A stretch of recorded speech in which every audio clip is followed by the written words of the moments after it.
তো আল্লাহ তাবারক ওয়া তাআলা বলছেন, এ বিশাল সাম্রাজ্য আমার, আর আমি হলাম তোদের মালিক রব।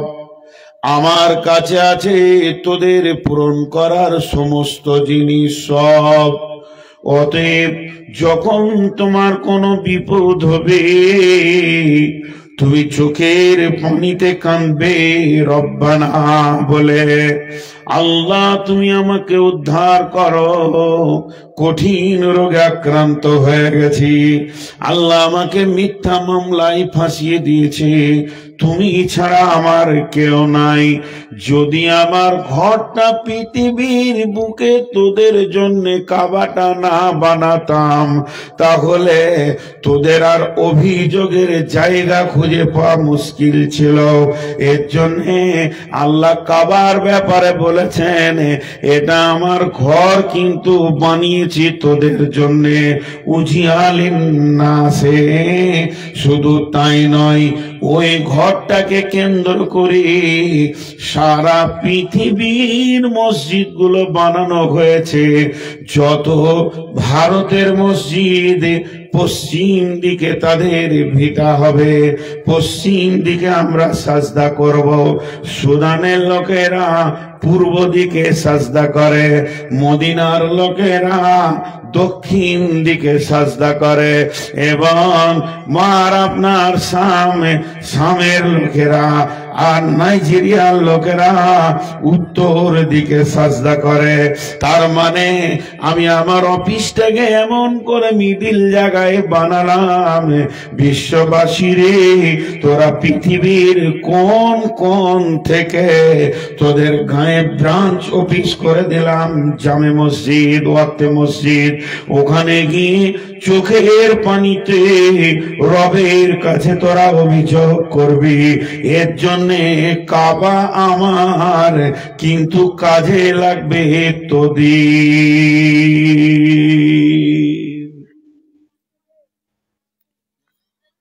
আপনাদের এলাকায় অনেক হাজি আছে, আমি জানি, সব হজ করতে গিয়েছে। আপনারা হজ করবেন না? এতগুলো লোক চুপ করে বসে আছে। হজ করবেন না? টাকা নাই, টাকা নাই। খালি একজন বলে দেখ, রাস্তার ধারে 4 কাঠা জায়গা বিক্রি আছে, এক এক কাঠা 8 লাখ করে। তোর টাকা দেওয়ার মুখকে চেপে ধরবার কাউকে বলিস না। তারাও হজ করছে না, যাদের কাছে এই পরিমাণ টাকা আছে তারাও হজ করছে না। আল্লাহ কি বলছেন? যারা হজ করে আসে, আপনাদের এলাকায় যারা হাজি হজ করে আসে ওদেরকে দেখেছেন? যারা হজ করে আসে ওদেরকে দেখেছেন? হ্যাঁ না বলে না গো, মাইকও কঠিন, তো আবার শ্রোতাও কঠিন। একটু করে মুখ খুলেন, আপনাদের মুখ খোলাতে আমার শক্তিটা বাড়বে। তো হজ করে আসে,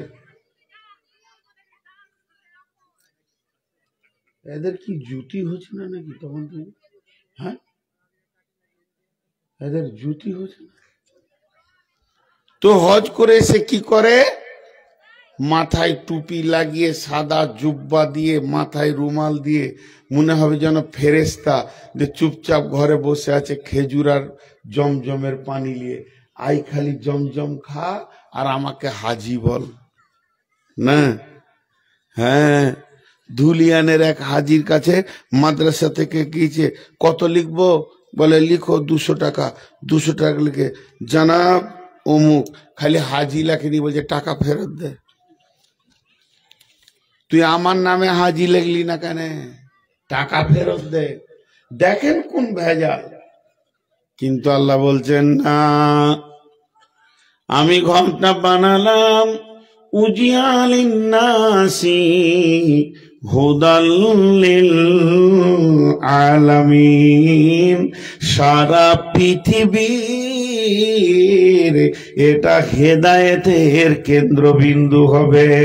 এখানে মানুষ আসলে তার ইমানের পরিবর্তন হবে, তাকে জমজম নিতে হবে না, সে নিজেই জমজম বেনে যাবে, তার হেদায়েত হয়ে যাবে, সে আর বেঈমান থাকবে না। এবং হেদায়েতকে মাথায় করে নিয়ে বাড়ি ফিরে যাবে। আর বাড়িতে যাওয়ার পর সে আর বসবে না, চুপচাপ থাকবে না, প্রতিটি বাড়ির দরজায় দরজায় গিয়ে বলবে, আমি মক্কা থেকে এসেছি, সারা পৃথিবীর শ্রেষ্ঠ হেদায়েতের জায়গা থেকে এসেছি। ও সুদারু, তুমি সুদ ছেড়ে দাও, ও জুয়ারি, তুমি জুয়া ছেড়ে দাও, ও মাতাল, তুমি মদ ছেড়ে দাও, ও বেনামাজি, তুমি মসজিদে এসে যাও। এই দাওয়াতের কাজে মত পর্যন্ত লেগে যাবে। মদিনাতে কোনো আমল নাই, মদিনাতে কোনো আমল নাই, হজ বা উমরার কোনো আমল মদিনাতে নাই। মদিনা এমন একটা শহর, ওখানে যদি আপনি না যান তাও হজ হয়ে যাবে, তাও উমরা হয়ে যাবে, মক্কা থেকে ফিরে এলেই হয়ে যাবে। হজ যে জায়গাগুলোতে করতে হয়, উমরা যে জায়গাতে করতে হয়, ওগুলো সব মক্কাতে আছে, মদিনাতে নাই। তারপরও হাজিদেরকে 2 দিন 5 দিন 10 দিন হলো মদিনার মাটিতে রাখে। কেন রাখে? সেখানে গেলে দেখবেন জারকুল বাকিতে 10 থেকে 12,000 শহীদ শুয়ে রয়েছেন। হযরত নবী মুহাম্মদ রাসূলুল্লাহ সাল্লাল্লাহু আলাইহি সাল্লাম শুয়ে রয়েছেন। এই কবরগুলো জিয়ারতের জন্য মদিনা নিয়ে যাওয়া হয় না, ওদের জন্য আপনি এই ভাগজান থেকে, আপনার এই বামনটোলা থেকে দোয়া করলেও হয়ে যাবে, এখান থেকে দরুদ পড়লেও রসুল পেয়ে যাবে। তবে ওখানে প্রেক্ষাপটে ফিল্ডে নিয়ে যাওয়া এই জন্য হয় যে তুমি এটা দেখলে তোমার মিজাজটা তৈরি হবে যে আমি যতদিন বেঁচে আছি আর মেহনত বন্ধ করব না, মরতে মরতে কবরে যাব, তাও গড়তে গড়তে বেনামাজির দরজায় কানবো। এই মেহনতটা শিকার জন্য মদিনাতে নিয়ে যাওয়া হয়। সেখানে মসজিদে নববী আছে, ওটাকে কেন্দ্র করে মসজিদে নববীতে নিয়ে যাওয়া হয়। অতএব আমার আল্লাহ বলছেন, গোলাম রে, তুমি মক্কা আসছো কেন? আগে নিয়তটা ঠিক করে লাও। তোমার মক্কা আসার একটাই কারণ যে আমি কাবাকে আবাদ করেছি ইব্রাহিমকে দিয়ে, নামাজ পৃথিবীতে আবাদ করেছি আমি, এই কাবার নকশাই তাদের বিশ্বে ছড়িয়ে দিয়েছি।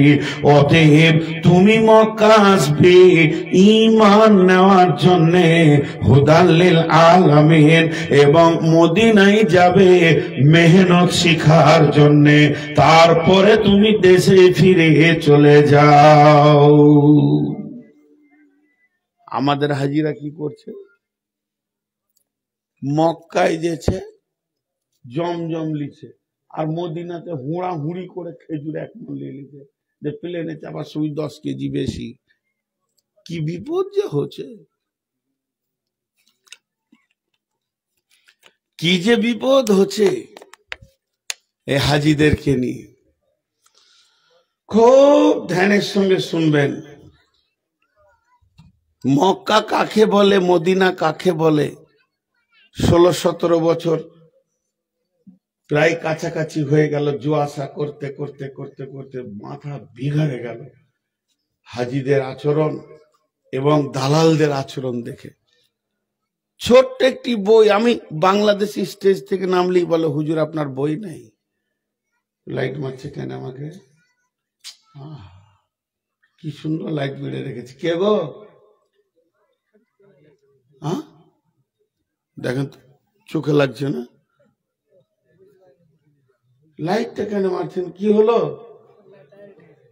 মনে হয় হাজিটা জীবনটা হয়তো রাগ করে লিজু।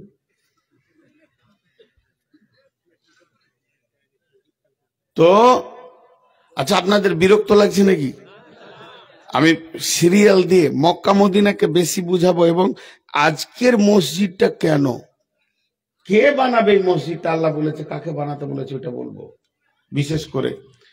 তো বহু জায়গায় আমার বন্ধু বান্ধব যারা আমাকে ভালোবাসে, এমনকি নাম করে বলছি, এই দোমোহনার আতাউর রহমান মাদানী ভাই বলেন, আপনি একটা হাদিস লেখেন তো, একটা কাগজে বিলি করেন, লিখতে শিখেন। এত বলছেন কিন্তু লিখতে পারছেন না কেন? কিন্তু আমি লিখতে পারি না, হয় না, ভাষা খুঁজে পাই না। কষ্ট করে একটা বই লিখেছি, মক্কা মদিনার সফর, মাত্র 20 টাকা দাম। তো ওটা আমি অ্যাডভার্টাইজ করছি না, কেন? ওই বইটাতে আয়াতগুলো সব পেয়ে যাবেন, ওই বইটাতে। চলেন, আমি বইয়ের জন্য বলছি না, মন যাবে নেবেন, না মন যাবে না নেবেন, কিন্তু আমি একটু আগেই যেতে চাইছি। তাহলে দুই জায়গাতে দুটো জিনিস পেলাম, মক্কায় পেলাম হেদায়াত, আর মদিনায় পেলাম মেহনত। এবং আল্লাহ কি বলছেন? আল্লাহ রাব্বুল আলামিন বলছেন, ইব্রাহিম, ও ইব্রাহিম, আমার ঘরটা আবাদ করার চিন্তা নিয়েছি তোমাকে নিয়ে, তুমি আগে যাও না, তুমি আগে যাও না। আল্লাহ, ও মা আমার, বোন আমার, বেটি আমার, যতগুলো মহিলা আছেন একবার কানটা করে শোনেন। বেটা ছেলের কাজ বেটা ছেলে করবে, মেয়ে ছেলের কাজ মেয়ে ছেলে করবে, কিন্তু আমার রব তার বাড়ি বানানোর যখন প্ল্যানটা নিয়ে নিলেন, চিন্তা ভাবনা নিয়ে নিলেন, ওটাকে মজবুত করে বানাতে হবে। বিশ্ব মানবকে সেখানে আমি হাজির করব, তাদেরকে আমি দাওয়াত দিয়ে দিব, যে ইচ্ছা সে ওখানে পৌঁছে যাবে। এই রকম যখন আল্লাহ চিন্তাটা নিলেন, তখন আমার আল্লাহ বলেন, ইব্রাহিম, তুমি তোমার কোলের সন্তান ইসমাইল আর ইসমাইলের মা হাজেরা আলাইহিস সালামকে আমার ওই বালুর ভাঙা স্তূপ কাবার পাশে রেখে আসো। তো যাও তুমি ইব্রাহিম, হাজেরাকে ওখানে দিয়ে এসো। ধ্যান দেন আমার সঙ্গে কথাতে। হাজেরাটা আবার বড় ফ্যামিলির মেয়ে ছিলেন। পৃথিবীতে মহিলা কোনো নবী নাই, পৃথিবীতে মহিলা কোনো নবী নাই, পৃথিবীতে একটাও নবী মহিলাদের ভিতরে হয়নি, আল্লাহ বানাননি তাদেরকে, আল্লাহ মহিলাদেরকে নবী বানাননি।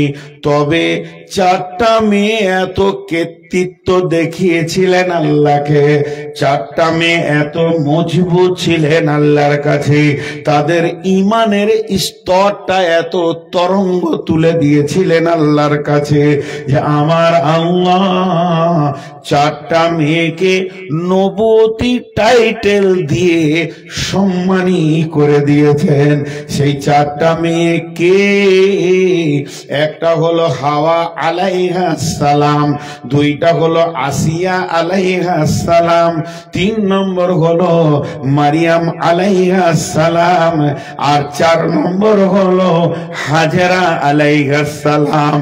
স্তন্যপায়ী সন্তান, বিস্কিট খেতে জানে না, রুটি খেতে জানে না, দুধ পান করা কোলের সন্তানকে কোলে নিল, ঘোড়ার পিঠে উঠে গেল।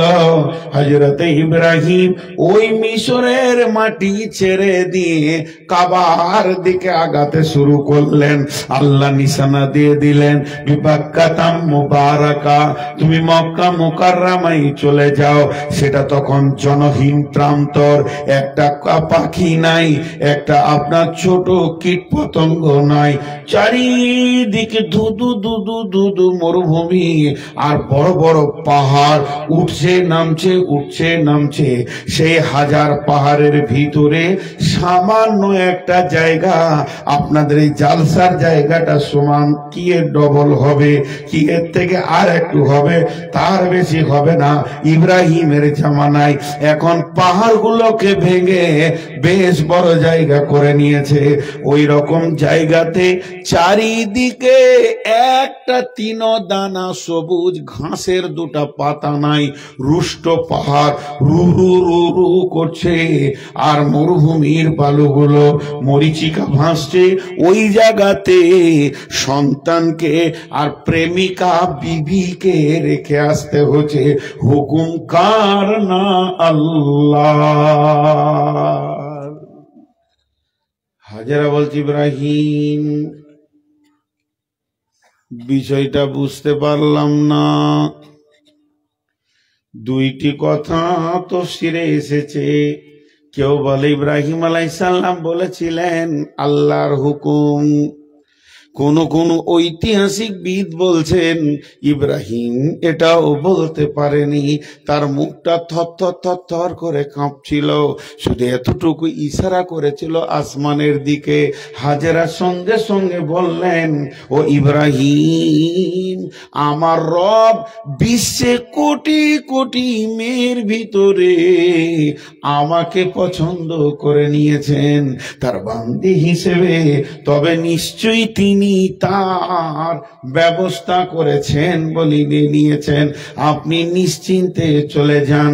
ইব্রাহিম ঘোড়াতে উঠল, পাহাড়ের প্রাতদেশে উঠছে, একবার তাকাচ্ছে আবার উঠছে, আবার তাকাচ্ছে আবার উঠছে, স্ত্রী পুত্রকে দেখছে আবার উঠছে। উঠতে উঠতে পাহাড়ে চূড়ায় উঠে গেল, এবার ঢালে নামবে। যেই নামতে শুরু করেছে আর একবার দেখে নিল, খানিকটা যেই নেমে গেল আর দেখা যায় না, আড়াল হয়ে গেল।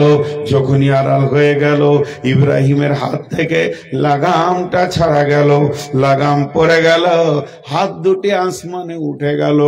রব্বানা, মাবুদ রে, যেখানে ওই মা বেটাকে দুই প্রাণীকে রেখে এলাম, জায়গাটা জনহীন প্রান্তর, কেউ নাই, একটা ছোট্ট শিশু আর একজন মহিলা, সে তো পুরুষ নয়। ও আমার রব, ওই জায়গাটা জনসমুদ্রের জন্য কিয়ামত পর্যন্ত কবুল করে নাও। দ্বিতীয় দোয়া করলেন, হে আমার রব, তাদের কাছে মুষ্টিমে এক দুদিনের খাবার রেখে এসেছি, তার থেকে বেশি খাবার তো নাই।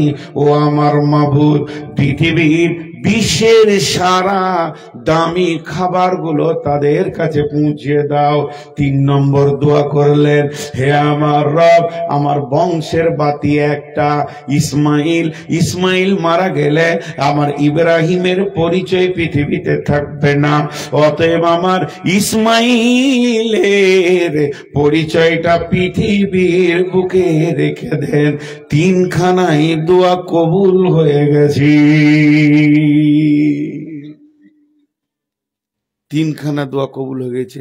কেউ ছিল না। আজকে সেখানে সব সময় লোক আছে না নাই? বলেন আছে না নাই? হ্যাঁ, সব সময়। হজের সময় রাত 1:30টায় গিয়েছি, হাজিরা আসওয়াদে চুমো দেবো, ফাঁকা পাবো, এখন সব হাজিরা ঘুমিয়ে গিয়েছে। রাত যখন 1:30 তখন হাজরে আসওয়াদে পাথরে চুম দিতে গেছি হজের সময়, তো দেখছি দিনের থেকে ডেরা ভিড়। একটা পুলিশকে শুধেছি, এত ভিড় কেন? তো বলছি তুমি এলে কেন? ফের আমাকে বলছি তুমি এলে কেন? বলে পাথরে চুমা দিতে, ওই ধান্দাতে সবাই আছে। যত রাত তত ভিড়, সমান ভিড় লেগে আছে। আল্লাহ কবুল করে নিয়েছে। প্রথম দোয়া কবুল হয়ে গেল, জনহীন জনসমুদ্র হয়ে গেল কিয়ামত পর্যন্ত। দ্বিতীয় দোয়া, পৃথিবীর যত দামি খাবার মক্কাতে পাবেন, ওর থেকে দামি খাবার আর পৃথিবীর কোথাও পাবেন না। চ্যালেঞ্জ, আপনার এই গাছটাতে যদি আশ্চর্য একটা আম তৈরি হয়, ওটা আগে মক্কায় পৌঁছাবে, এটা আল্লাহর ফায়সালা। ইব্রাহিম দোয়া করে গেছে, দামি দামি ফল। এখানে আপেল কি খাবেন? এখানে আপেল খেতে গেলে সাবধান না হলেও চলবে, আর ওখানে আপেল খেতে গেলে সাবধান হতো, চাপ মেরে দেবেন তো গড় গড় করে দাড়ি ভিজে নিচে পড়বে। সেই মালটা ওখানে পৌঁছে যায়। আচ্ছা, আমার এই টেবিলে আপেল আছে, আঙ্গুর আছে, বিরিয়ানি আছে, মাছ মাংস আছে, মুরগির মাংস আছে, খাসির মাংস আছে। আপনারা এতগুলো লোক দেখছেন, কেউ চাবেন দেন? চাবেন? লোভ তো আছে মানুষের, একটা থাকবেই, লালসা লাগবে, কিন্তু চাইতে পারবেন মুখ ফুটে? আরে কথা বলে না। আমার গাড়িতে আপেল আছে, চাইতে পারবেন মানুষ একটা দেন? কিন্তু যদি বলি গাড়িতে এক বোতল জমজম আছে, সবাই পেছনে লাইন লাগাবে, কেউ লজ্জা করবে না, করবে? বলছে একটু দেন না, বলছে একটু দেন, এটা দেন। ভাত মুড়ি চাইবে না। কি লোভনীয় খাবার মক্কার মধ্যে আল্লাহ রেখেছেন, সারা বিশ্ব ভিখারির মতো চাই, চাই না? যদি বলে দিই যে এই বোতলের পানিটা জমজম, তা ওইখান থেকে একজন বলবে আর খেন না, বাকিটা রাখেন, আমি কলের পানি এনে দিচ্ছি। হ্যাঁ, তো লোভনীয় খাবার। দ্বিতীয় দোয়া কবুল হয়ে গেল। নাম্বার 3, ইসমাইলের নামটা আল্লাহ তুমি রেখে দাও। এর জন্য আল্লাহ তাবারাক ওয়া তাআলা ইসমাইলের বংশ থেকে নবী মুহাম্মদুর রাসূলুল্লাহ সাল্লাল্লাহু আলাইহি ওয়াসাল্লামকে নিয়ে নিলেন। ওই ইব্রাহিম কত বড় কাজ করেছেন বন্ধুরে। আমার আল্লাহ বলছেন ফিহি আয়াতুম মাকাম ইব্রাহিমা।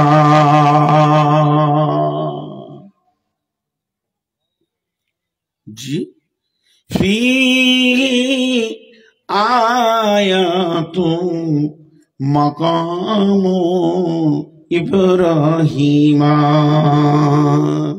আপনাদের জামে মসজিদটা কোথায় আছে? এটাই? মাশাআল্লাহ, মসজিদের পাশেই রয়েছি, মনটা ভরে গেল। মসজিদকে ভালোবাসলে রহমতের ছায়াতে কিয়ামতের মাঠে জায়গা পাবে। আচ্ছা, এখন একটা কথা জিজ্ঞেস করব, আপনারা উত্তর দেবেন। আমি নূর মোহাম্মদ বলছি, গোটা মসজিদটাকে ভেঙে উড়িয়ে দেবো, উড়িয়ে দিয়ে যতটা জায়গা আছে ও 3 গুণ জায়গা এখানটা কিনবো, যত কোটি টাকা লাগে। কিনার পর আপনারা যেমন করে বলবেন ওই রকম নকশাতে মসজিদ হবে, যত কোটি টাকা লাগে আমি একাই দিব। কিন্তু শর্ত হচ্ছে ওই যে মিম্বারে যেখানে খুতবা দেয় ইমাম, নামাজ পড়ায় মেহরাব, ওর পাশের জায়গাটা 10 হাত বাই 10 হাত স্টেজের সমান বা স্টেজের হাফ আমার নিজস্ব ব্যক্তিগত থাকবে। মানবেন? এতগুলা লোক বলেন মানবেন? ওখানে আমি পানের ঢপ করবো আর কি, ওটা আমার থাকবে, বাকি আপনারা যা করবেন করেন। পৃথিবীর কোন মুসলমান মেনে নেবে না যে আল্লাহর ঘরের মুসল্লার মাঝে কোন ব্যক্তিগত কারো জায়গা থাকবে। তবে শুনেলেন এই মসজিদে কতগুলো ক্যাপাসিটি আছে, একসঙ্গে নামাজ পড়বে কতগুলো, 500, 1000, 2000। আমাদের যত বড় বড় সুজাপুরে মসজিদ আছে 1000, 1500, 2000। কিন্তু মদিনার মসজিদে 30 লাখ পর্যন্ত নামাজ পড়তে পারবে। কেউ বলেছে ভিতরে 10 লাখ, বাইরে চত্বরে 20 লাখ, 30 লাখ, এতটা ক্যাপাসিটি আছে। আর কাবা শরীফে ইমাম সাহেব যেখানে নামাজ পড়ান, কাবা শরীফে ইমাম সাহেব যেখানে নামাজ পড়ান, ওইটাতে গোল করে নামাজ হয়। নামাজ হতে হতে ওই গোল দাগটা কত দূর গেছে, রোডের ওপরে দাগ মেরে দিয়েছে, দোকানের গা ধরে দাগ দিয়ে দিয়েছে। যতটা চত্বর আছে বর্তমানে ইঞ্জিনিয়াররা বলছে একসঙ্গে 1.5 কোটি লোক নামাজ পড়তে পারবে। কত বললাম? 1.5 কোটি। ভেজালটা কোথা? এইটা হলো কাবা শেষ, এইটা হলো কাবা শেষ, কাবার পূর্ব দিক। এখানে হলো কাবার দরজা, এই জায়গায় হলো হাজরা আসওয়াদ পূর্ব দক্ষিণ কোণে। আর যখনই হাজরা আসওয়াদ আর কাবার দরজা এই পাশের জায়গাটা, যতটা কাবা অতটা জায়গা, ওই জায়গাটার নাম হচ্ছে মাকাম ইব্রাহিম। ওটা ইব্রাহিমের ব্যক্তিগত জায়গা। কে দিয়েছেন, কে দিয়েছেন, কে দিয়েছেন?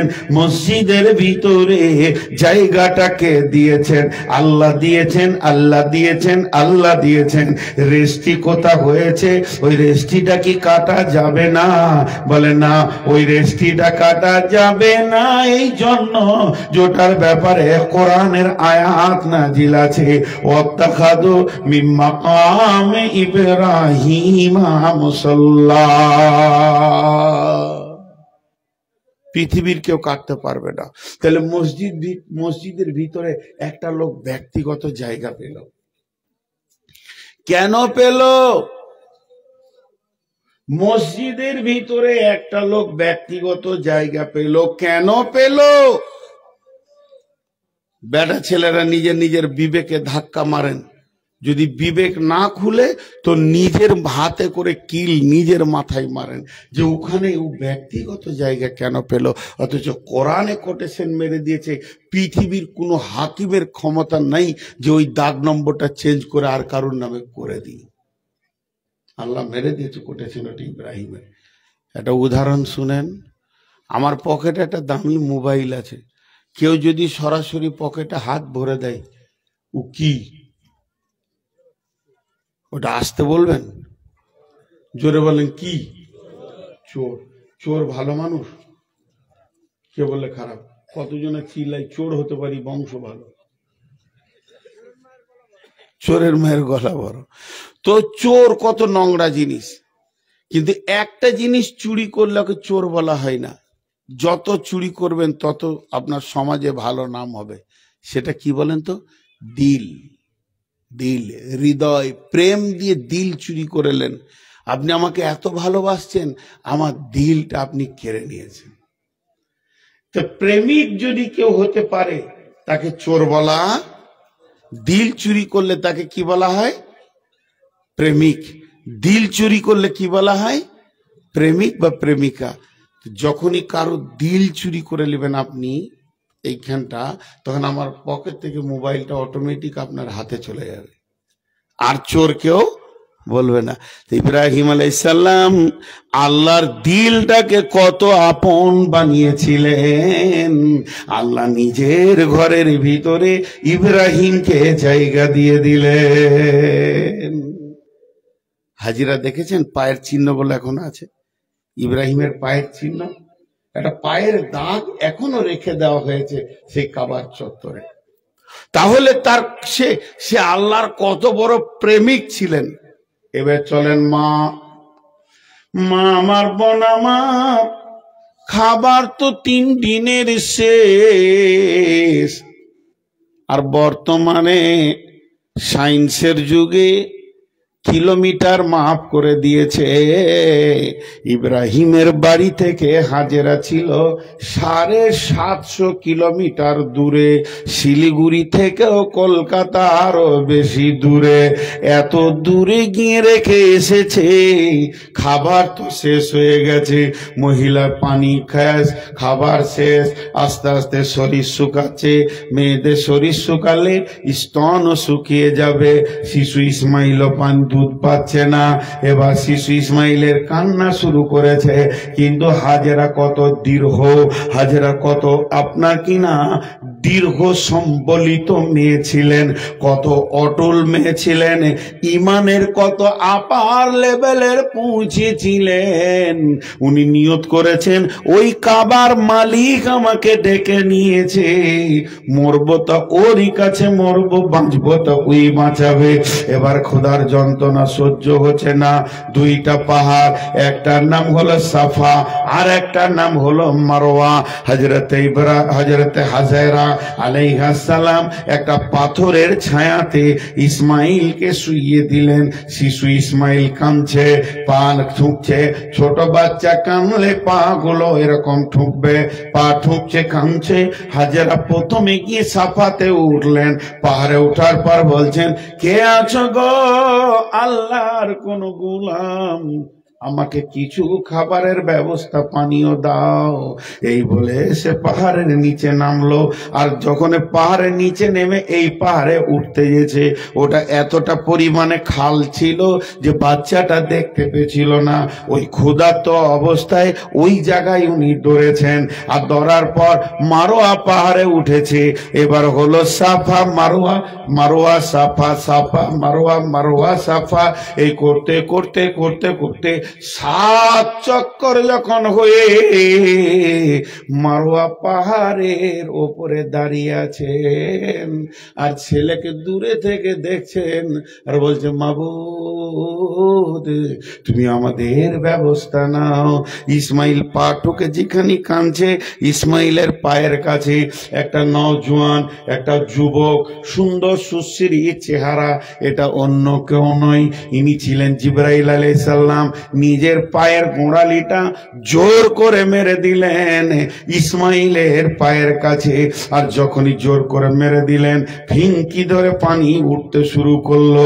আল্লাহর গাড়ি খুলে গেল, আসমানের দরজা খুলে গেল, আল্লাহর গোডাউনের তালা খুলে গেল। হাজেরা ধরে আসলো, বালু দিয়ে পাথর দিয়ে বললেন জম জম জম, যা দিয়ে বললেন। হাজেরা আরবি জানতেন না, তিনি ইব্রানি ভাষার মেয়ে ছিলেন। হাজেরা আরবি জানতেন না, তিনি ইব্রানি ভাষার মেয়ে ছিলেন।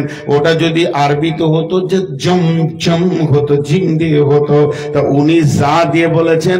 আজও জমজমে যা দিয়ে লিখা আছে, ঝপকরকে কেউ চেঞ্জ করেনি। পানি জমে গেল, সে পানি এত মধুর পানি। ওই জমজমের পানিতে 3টি গুণ আছে। 1 নম্বরে পিয়াস নিবারণ হয়, ও সব পানিতে, আপনার আমার কলের পানিতেও পিয়াস নিবারণ হয়। 2 নম্বরে অত্যন্ত যদি ভোক লাগে, দুনিয়ার আপনার পানি আমার পানি খেলে পেটে ব্যথা করবে, কিন্তু জমজম যদি পেট ভরে খান ব্যথা করবে না, ও ভোকও নিবারণ করে। 3 নম্বরে বিশ্ব নবী বলেছেন, দোয়া পড়ে যদি কেউ নিয়ত করে খেতে পারে তো শরীরের রোগ পর্যন্ত ভালো হয়ে যাবে। আপনার ইমান যেমন শেফা তেমন। সেই জমজমের কূপের পানি উঠলো, হাজেরা সেই পানি পান করলো। ও মা হাজেরা রে, তুমি কেমন মহিলা, তুমি একা ধরেছ ওই সাফা মারোয়াতে, যে জায়গায় উনি ধরেছেন। যত বড় মিনিস্টার হোক না কেন, হজ করতে গেলে বাদশাকেও ওখানে ধরতে হবে। ও মা হাজেরা, তুমি আল্লাহকে কত আপন বানালে যে সারা বিশ্বকে তুমি জমজমের পানি খাইয়ে দিলে। আল্লাহ তাবারাক ওয়া তাআলা বলছেন, এটা হলো আমার ঘরের ইতিহাস, এর নাম হলো মক্কা মুকাররমা। এগুলো আমি বানিয়েছি কেন, তাই তোদেরকে ডাকছি, আয় আয় আয় তোরা হিজ্জুল বাইতি অনিস্তাতা ইলাইহি সাবিলা ওয়ালিল্লাহি আলান নাসে। আল্লাহর তরফ থেকে প্রত্যেকটি মানুষকে দাওয়াত দেওয়া আছে। কে বলেছে আপনাকে দেয়নি, আমাকে দেয়নি? আল্লাহর তরফ থেকে প্রত্যেকটি মানুষের দাওয়াত দেওয়া আছে। হিজ্জুল বাইতে, এসো আমার ঘরে এসো, মানিস্তাতা ইলাইহি সাবিলা। যদি রাস্তাটা শেষ করার ক্ষমতা তোর হয়, তুই পৌঁছিয়ে যা। এরই নাম হলো পৃথিবীর প্রথম ঘর কাবা। আপনাদের বিরক্ত লাগছে নাকি ভাই? ওই 1টা 2টা করে উঠছে, আসলে ওরা খুব অ্যাকুরেটি। হ্যাঁ, আপনাদের কদিন জালসা? সুবহানাল্লাহ, একদিনে ক্লান্ত হয়ে গেছে কত লোক। আপনারা 2 দিন আল্লাহ তৌফিক দিয়েছে। আজকে কত তারিখ? একজনের ট্রেনে শুয়েছিল, আর এক হকার এসে বলছে পুরি তরকারি, পুরি তরকারি, পুরি তরকারি। পেট ভরে 4 ডজন খেয়েছে। খানিক পর হকার এসে বলছে পয়সা। বলে কিসের পয়সা? আপনি তো বললেন সরকারি পুরি। ওকে বলেছে তরকারি পুরি, ও শুনেছে সরকারি পুরি। আসলে ঘুমিয়েছিল। কি গোলমাল শুনছে ভাই। হ্যাঁ, দেখছে ট্রেনে চেপেছি, আজকে 27 তারিখ বলছে, 7 লোক উঠছে। 28 তারিখ ঢুকে গেল আর হুঁশই নাই, তাহলে জালসা কি শোনা শুনবে? সব উল্টো শুনবে। আর 27 আছে, এতক্ষণে বলছে যে 1 মিনিট হয়ে গেল। 2 দিন জালসা করাইছেন আপনারা একটা বক্তাকে, 27, 28, এত বড় জালসা, আল্লাহ আকবার, 2 দিনে শেষ করছে। তো এ হলো সেই ঘর। আল্লাহ এবার কি বলছে দেখেন, মদিনা আর যাব না, মক্কাতে অনেক কথা আরো আছে, সেগুলো সব বাদ দিয়ে দিলাম। এখন মসজিদ সম্পর্কে কটা কথা বলি, কারণ মক্কাটাকেই যদি তিলে তিলে বলতে শুরু করি, ভাববেন যে বইয়ের অ্যাডভার্টাইজ করছে, মাপ চাইছি আপনারা ক্ষমা করবেন। মক্কার মদিনা, যদিও বইটা ছোট, 20 টাকা, দেখবেন পরে মক্কা কাকে বলে, মদিনা কাকে বলে। তো মক্কা মদিনার হৃদয়ে, তার কারণ হচ্ছে গোটা কোরআনটাই 2টি শহরে আল্লাহ তাবারাক ওয়া তাআলা বানিয়েছেন। এখন আমি যে বিষয়টা আপনাদের সামনে তুলে ধরছি, ওই নকশাতে আমরা মসজিদ গুলোকে বানাচ্ছি। মসজিদ গুলোকে রুহুল মানি নামে একটা কিতাবে একটা তফসির আছে, আপনাদেরকে শোনাবো মসজিদের ব্যাপারে কি বলেছে। কিন্তু মসজিদ এই যুবক কমিটি এত কষ্ট করে আদায় করে, কালেকশন করে, জলসা করে, কালেকশন করে, এই ঘুরে লোকের ঘরে দরজায় দরজায় ঘুরে, এদের মধ্যে কেউ শিক্ষিত, কেউ বিএ পাস, কেউ ব্যবসায়ী, কেউ মাস্টার, কেউ ডাক্তার, তারপরও দরজায় দরজায় ঘুরে মসজিদ বানাচ্ছে। কেন? কেন? চলেন আয়াত বলি। বিসমিল্লাহির রহমানির রহিম। ইন্নামা ইয়ামুরু মাসাজিদাল্লাহি মান আমানা বিল্লাহি ওয়াল ইয়াউমিল আখিরি ওয়া আকামাস সালাতা ওয়া আতাজ যাকাতা ওয়া লাম ইয়াখশা ইল্লাল্লাহ ফাআসা উলাইকা আন ইয়াকুনু মিনাল মুহতাদিন। ধ্যান দেয়া একটা শুনেন। টোটোতে একটা লোক এলো, লোকটা আসার পর মাস্টারের ঘরে উঠলো। লোকটা কিন্তু মূর্খ, চাষি লোক, উঠেছে মাস্টারের ঘরে, প্রফেসরের ঘরে। তো লোকটা কার মেহমান? মাস্টারের মেহমান, প্রফেসরের মেহমান।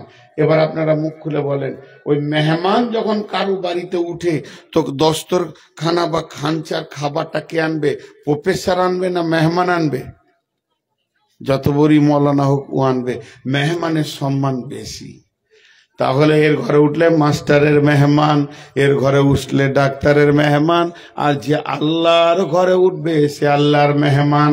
আল্লাহ তাবারাক ওয়া তাআলা একটা শব্দ ব্যবহার করছেন, ইন্নামা ইয়ামুরু মাসাজিদাল্লাহি, তোমরা মসজিদের দেখভাল করো, মসজিদের তামির দাও, মসজিদের সার্বিক কল্যাণের কথা চিন্তা করো।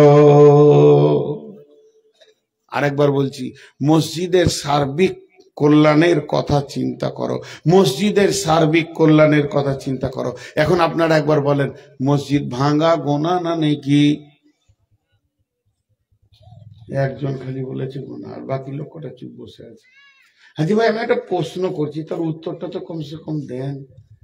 আমি যে আপনাদেরকে একটা কথা জিজ্ঞেস করছি, ধরেন আপনার থেকে আমার সম্মান কম, এটা আপনি যে আইডিয়াটা করেছেন ঠিক, আপনার আইডিয়াটা অনেক ভালো, আপনি শিক্ষিত, আমি একটা মূর্খ, কিন্তু আমি তো মেহমান রে ভাই। এইটুকু তো দাবিটা আমার সত্য, কারণ আপনার জুতোর যোগ্য আমি নই, কিন্তু তারপরও তো আমি মেহমান রে ভাই। আমি একটা কথা জিজ্ঞেস করছি, আপনারা উত্তর দিচ্ছেন না। কত কষ্ট হয় দিলে বলেন তো। যদি আপনি আমার চেয়ারে বসতেন, তাহলে এই উত্তরটা না পেলে দিলে কত চোট লাগে আপনিও বুঝতে পারতেন, যেটা কত খারাপ লাগে। এতগুলি লোক রায় কাটছে না, তার থেকে মাইক ম্যানই ভালো।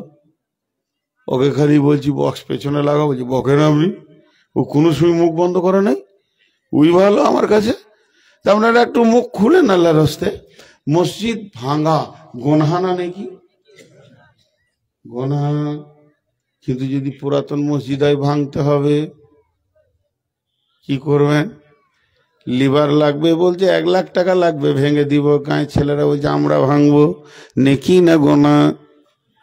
তাই ভাষাটা কি? ইন্নামা ইয়ামুরু, ইয়ামুরু মানে বানানো, ইয়ামুরু মানে ভাঙা, ইয়ামুরু মানে আপনার কিনা তৈরি করা, ইয়ামুরু মানে ভিত শুধু তুলে দেওয়া।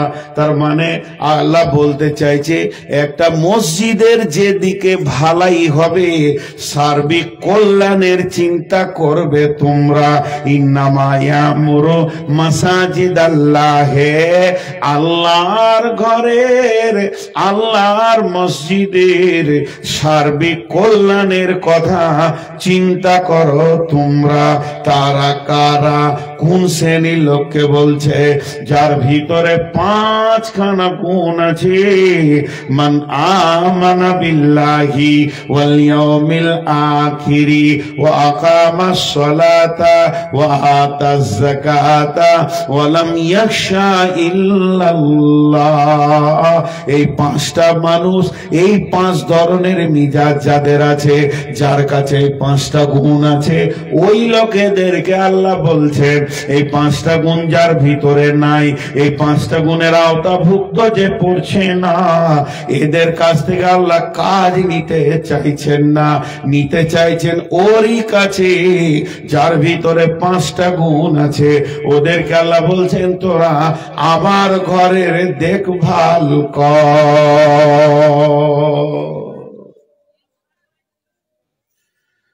আমার ঘরের দেখভাল কর। এই 5 গুণের মানুষকে আল্লাহ বলছেন। জি, এবার 1-2 করে উঠছে। কমিটিকে মাঝে একটা ছোট্ট কথা বলিলি, এখানে 61তে আমার মনে হয় প্রোগ্রাম আছে না, 3 তারিখে। এই যে 1-2 করে উঠছে, এখন যদি আপনাকে এই চেয়ারে বসানো হয়, কলজিয়াটা ফেটে যাবে, কথা বলতে ভালো লাগবে না। অতএব হাত পা গুলো ধরে বলছি, জালসা 12টায় শেষ করার চিন্তা ভাবনা গুলো নেন। প্রয়োজন আপনাদের পা গুলো জড়িয়ে ধরছি, 12টায় জালসা শেষ করার চিন্তা ভাবনা নেন। যে লোকগুলো উঠে যাচ্ছে, এরা অন্যায় করেনি, এরা ঠিক করছে। কিন্তু কোন কমিটিকে বুঝিয়ে পারলাম না। 2 আর 2 4, কোন কমিটিকে বুঝিয়ে পারলাম না। আবার যখন ও জালসা শুনতে যেছে, তখন আবার খুব ব্রেন দিয়ে কথা বলছে। হ্যাঁ বলছে 12টা লোক থাকবে না, আপনাকে 9টায় দেওয়া উচিত ছিল, 11টায় শেষ হলে ভালো হতো। আবার ও যখন কমিটি গিয়েছে, হ্যাঁ ভাই আমার টাইমটা কটা বলছে, 11:30 থেকে 12টা হতে পারে, 2টো পর্যন্ত চলবে। এই যে কেন যে এই বিঘারটা পৃথিবীতে রয়েছে, শুধু এখানে নয়, আমি এই কমিটিকে বলছি না, বিশ্বের সমস্ত জালসা কমিটিকে বলছি, 12টায় শেষ করেন। যতই দিনাজপুরে জালসা করলে এখন 11টায় শেষ হচ্ছে। তো যাই হোক ভাই, আপনারা যারা যে কটা লোক বসে আছেন আর উঠিয়েন না। মানুষ যখন উঠে তখন বক্তার হৃদয়ে খুব চাপ হয়, এই জন্য কথাটা বললাম। আপনারা কেউ উঠবেন না। যে আল্লাহ বলছেন তোরা আমার মসজিদকে দেখভাল কর। আল্লাহ নিজে বলছেন আমার ঘরের দেখভাল তোরা করবি না, তো কে করবে? সেই 5টা গুণ কি? এবার হাতের দিকে তাকান। মান আমানা বিল্লাহি, আমার উপরে যার বিশ্বাস আছে। আমি কে, আমি কেমন, আমি কি করতে পারি, আমি কে, আমি কেমন, আমি কি করতে পারি, আমার ক্ষমতার উপরে যার বিশ্বাস আছে। দ্বিতীয় যে ওয়াল ইয়াউমিল আখিরি, এবং আমি তোদের সামনে একটা প্রতিনিয়তি তত্তর করে দিন নিয়ে আসি, সেটা হলো কিয়ামতের দিন। এইটার উপরে যার বিশ্বাস আছে, ওই দিনটার নাম হলো হিসাবের দিন। সে আমার মসজিদ বানাবে, মসজিদের হিসাব রাখবে, মসজিদে দান করবে। ও আকামাস সালাতা, যে লোকটা নামাজ কায়েম করবে, যে নামাজ পড়ে না, যে নামাজ পড়ে না, তোমাকে মসজিদের চিন্তা নিতে হবে না। ও বেনামাজি, তুমি মসজিদের চিন্তায় আসিও না। কারণ যারা সপ্তাহে একদিন নামাজ পড়ে, যারা সপ্তাহে জুমা পড়ে, এরা নামাজি নয়, এরা নামাজি নয়, এরা নামাজি নয়, এরা নামাজি নয়, এরা নামাজি নয়, এরা নামাজি নয়, এরা নামাজি নয়, এরা নামাজি নয়। যে লোকটা জুমাও পড়ে না, ওই লোকটা যেমন, এই লোকটা তেমন। অর্থাৎ শুধু জুমা পড়নেওয়ালা নামাজি নয়, নয়, নামাজি নয়, নামাজি নয়, নামাজি নয়, কোন রকমই তাকে নামাজি বলা যাবে না। অতএব যে 5 ওয়াক্তে নামাজ পড়ে, ওয়া তাযাকাতা, মাল যদি বেশি হয়ে থাকে আর ওই লোক যদি যাকাত দেয়, এবং ওয়ালাম ইয়াখশা ইল্লাল্লাহ, আল্লাহ ছাড়া পৃথিবীর কাউকে ভয় করে না, কোন ডনকে মাস্তানকে ভয় করে না, শুধু ভয় করে তো আল্লাহকে করে, এই ব্যক্তিকে আমার রব বলছে তুমি আমার মসজিদের দায়িত্ব দেখাশোনার লাও।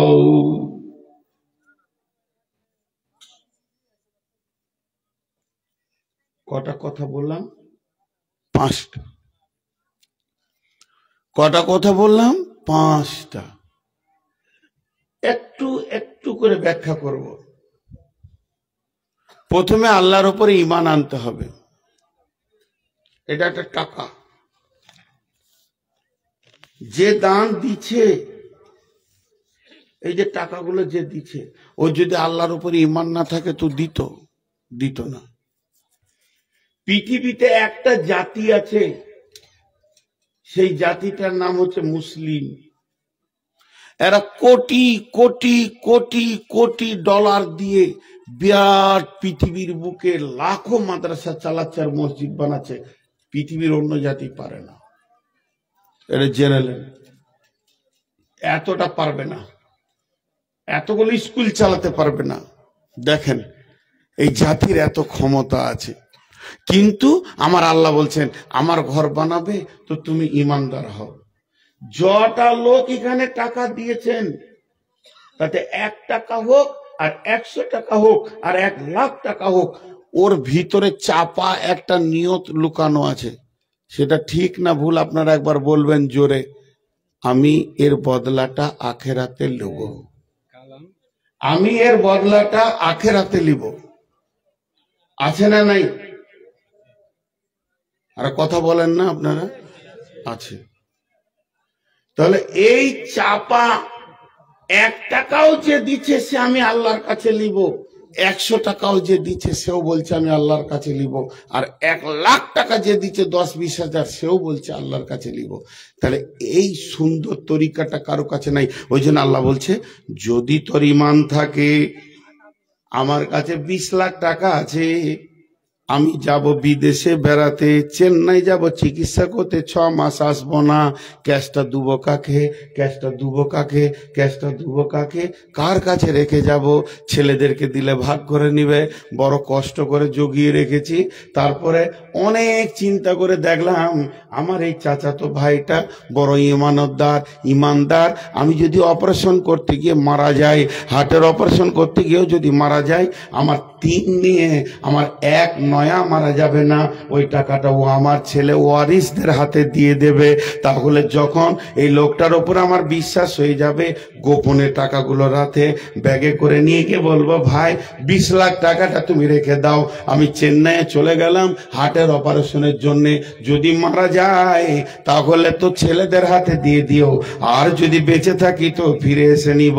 তার মানে যেটা বলতে চাইছি, আগে লোকটাকে বিশ্বাস করব, তারপরে তার হাতে টাকা দিব না, আগে টাকা দিয়ে দিব যে বিশ্বাস করব? আগে বিশ্বাস তারপরে টাকা। তো আমার আল্লাহ বলছেন যতজন আমাকে তোরা টাকা দিছিস, আগে আমাকে দৃঢ় বিশ্বাস কর, তোর 1 টাকা মরবে না, 1 টাকা নষ্ট হবে না, 1 টাকা জলঞ্জলিত চলে যাবে না, 1 টাকা ফালতু চলে যাবে না। এবার এটাকে আমি পকেটে ভরে নিলাম, আপনি দিয়েছেন মসজিদকে, নূর মোহাম্মদ আমি মসজিদ সেক্রেটারি, পকেটে ভরে নিয়ে এটাকে রাস্তায় যেতে যেতে জুয়া খেলে উড়িয়ে দিলাম। আমার মতো বেঈমান কেউ নাই, সুদে খেয়ে নিলাম, খাটিয়ে দিলাম, নোংরা করে দিলাম, কিন্তু আপনার 1 টাকা মরলো না। কিয়ামতের মাঠে আপনি পেয়ে যাবেন, যেহেতু আপনি দানটা আল্লাহকে দিয়ে দিয়েছেন। এখন তো ATM, phone pay, Google pay, কত কি উঠেছে। এক যুগে ব্যাংকে এমনি করে গিয়ে স্লিপ দিয়ে ডিপোজিট করতে হতো, উইথড্র করতে হতো। তো আমি সেই যুগের মানুষ, মোবাইলের আগে থেকে, বক্তা মোবাইল আসার আগে থেকে, তো আমি ডালকুলাতে দাঁড়িয়ে আছি, পকেটে টাকা আছে। এখন তার ফোন পে নাই, কি করব? 10,000 টাকা ব্যাংকে ভরে দিই, এমনি করে ডিপোজিট লিখে এবার টাকাটা এমনি করে দাঁড়িয়ে আছি। এবার ক্যাশিয়ার বললো দাও, জানলাতে ভরে দিলাম, খাচ খাচ খাচ করে গুনে নিল, দুটা স্ট্যাম্প মেরে দিল, এমনি করে কম্পিউটারে লোড করে দিল, ফট করে অর্ধেক ছিঁড়েও ও ওখানে রেখে দিল, অর্ধেক আমাকে পকেটে দিয়ে দিল। আমি এমনি করে দেখছি যে অ্যাকাউন্ট নম্বর টম্বর গুলো সব ঠিক আছে কিনা। আমার পেছনে যে লোকটা দাঁড়িয়েছিল ও হিন্দু লোক, মানে হিন্দু, মানে এই জন্য বুঝতে পারছি যে ধুতি পরে আছে, ওই রকম চেহারা। ও আবার দিছে এমনি করে স্লিপ, ও টাকা নিবে 10,000। তা আমি দেখছি ওটা এমনি করে অ্যাকাউন্টটা দেখে স্ট্যাম্প মেরে দিয়ে অর্ধেক দিল, আমার টাকাটা দিয়ে দিল। যে কত মিজাজ গরম হয়! মিজাজ গরম হওয়ার কি আছে? আমার বইয়ে লোড হয়ে গেছে, ওটা যাকে দিবে দেখবা। টেবিলে টাকা পড়ে গেছে, আপনার আমল নামাতে লোড হয়ে গেছে, মসজিদওয়ালা উড়িয়ে দেখবা। আল্লাহ বলছে তোর আমার উপরে বিশ্বাস আছে কিনা বল। বলে হ্যাঁ আছে। চলে যা, চোখ মুজে ঘর চলে যায়। যে তারপরে দ্বিতীয় গুণ কি বলছে? ওয়ালিয়াও মিলাখিরি, তোর আখেরাতের বিশ্বাস আছে কিনা, তোর আখেরাতের বিশ্বাস আছে কিনা, তোর আখেরাতের বিশ্বাস আছে কিনা? হ্যাঁ আল্লাহ, আখেরাতের বিশ্বাস আছে। বলেন কি বলছেন? আমি যদি কালেকশন করি মাত্র 5 মিনিট করবো, কিন্তু হ্যাঁ, তো 5 মিনিটে শেষ করে দেবো আমি। আর বলবেন না যে আর 1 ঘন্টা চালান। মাঝে কালেকশন আমি জীবনে করবো না, আমার বাপকে যদি লাখ টাকা দেন তো করবো না। হ্যাঁ, ওই খানিক আদায় করবো আর খানিক করে বকবো। এই বিষয়টা শেষ করতে দেন। আমি এখন কালেকশন করছি না, টাকার কথা বলছি, কিন্তু আমি তফসির করছি ওই আয়াতটার। আল্লাহ কি বলতে চাইছে? টাকাটা রাখেন, টাকাটা এখানে থাকলে বা ভাববে মলবি ভরে নিবে। পানি খাই একটু। হ্যাঁ, জিভটা আটকে যেছে ভাই, সুগার অনেক বেশি, খুব তাড়াতাড়ি মরে যাব, দোয়া করেন। ওইটা করেন, ওই নামটা লিখে রাখেন। আর কিছু কমিটি আছে বুঝে না, যে দিয়ে দিয়েছে তো ওটা চুপ থাক, যে কোটা দেয়নি ওটা কাগে। ওটা তো খুলনার ভিতরের মুরগি, যখন তখন ওর অপারেশন হবে নাকি। যে দেয় না এটাকে নিয়ে চিন্তা করে, বুঝে না কমিটি কি বলবে। তো যাই হোক, এবার এখানে তফসিরটা দেখেন। একটা ঘটনা বলি আপনাদের সামনে। ঘটনাটা থেকে আপনার আখেরাত আর দান দুটোই বুঝে আসবে।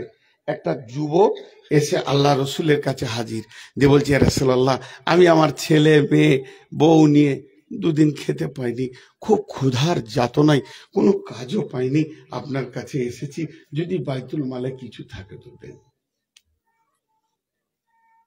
তো আল্লাহ রসুল বলছে, সোনামানি, বাইতুল মালে একটা খেজুরও নাই, কি দুবো সোনা তোমাকে, তোমার কচিকা খেতে পাইনি ছেলেরা। আমি একটা কথা বলছি, আমার কথাটা শুনো। আমার জায়ের বাড়ি চলে যাও। মানে ওসমান গনি ধনী মানুষ ছিল। যাও, আমার জামাই কিছু দেবে, আমার কথা বলো, কথা তোমার আপনার শ্বশুর পাঠাইলো।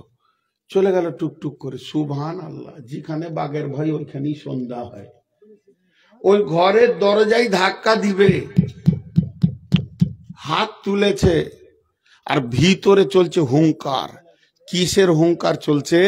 যে হযরতে ওসমান রসুলের জামাই রসুলের বেটিকে বকছে। কি বকছে?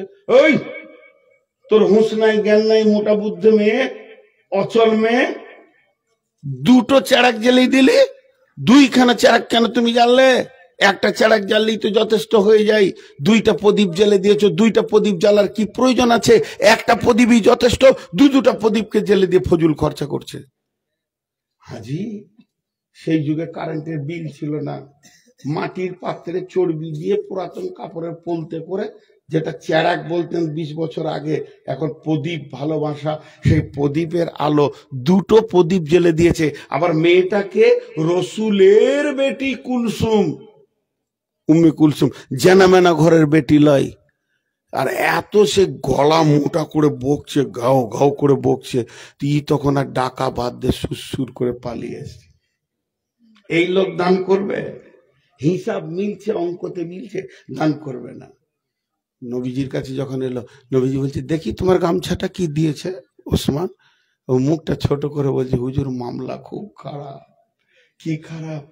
আপনার বেটিকে বকছে, দুটো চেড়াক জ্বেলেছে তো, আর ও আমাকে দান দেবে? আল্লাহ রসুল একটু ভারী গলা করে বলছে, যাও যাও চাও গা। তাহলে বিপদে পড়েছে। এদিকে রসুলের হুকুম না মানলে ইমান থাকবে না, ওদিকে ওসমানের হুঙ্কার, মধ্যখানে পড়ে গেছে সারা শীতে। তো দেখছে যে হুঙ্কার দেখ, রসুলের হুকুমটা রাখি। দরজায় গিয়ে ধাক্কা দিয়েছে। হযরত ওসমান বলছেন, কে? ই বলছে, আসসালাম আলাইকুম। ওয়ালাইকুম সালাম। যে দরজা খুলেছে, কি ভাই? তখনই ঢোক গিলছে, মানে খুনি তো রেগেছিল। তো ঢোক গিলে বলছে, ভাই আমি আপনার কাছে আসিনি, আমি রসুলের কাছে এসেছিলাম। কেসটাকে হালকা করছে। আমি আপনার কাছে আসিনি, আমি নবীজির কাছে এসেছিলাম, আপনার শ্বশুরের কাছে এসেছিলাম। আপনার শ্বশুর বলল যে আমার জামাইয়ের কাছে যাও। চুপ। আরে বেশ আসতে বলেছে, তা কেন সেটা বলো। আমি খুব অভাবে পড়েছি। দাঁড়াও। বাড়ির ভিতরে গেল, টুকরি করে মাল নিয়ে আসলো। এইটুকু নয়, হাতে করে নয়, এমনি করে নয়, এইটুকু নয়, টুকরি করে মাল নিয়েছে। একবার দিল, দুইবার দিল, তিনবার দিল। আর যেই তিনবার দেওয়া হয়ে গেছে, ফকিরটা বলছে, বাস বাস বাস বাস বাস। ফকিরও কেমন ছিল, যে আমার একদিনের হয়ে গেছে, ছেলে মেয়ে নিয়ে বাস। আর এখনকার ফকিররা ভিক্ষাও করে, আবার ব্যাংকে সুদে জমাও করে, দুদিকে করে, করে না? আর আমি কথা ভুল বললাম? জি। যে যুগে প্রতি সপ্তাহে বিপিএল এ 7 কেজি চাল পায়, আর মানে এই চিকিৎসার কার্ড আছে যার, স্বাস্থ্যসাথী, তার আর ভিক্ষা করার কি দরকার আছে? কিন্তু এই বলে বাস বাস দিয়ে মালটা নেওয়া হয়ে গেল।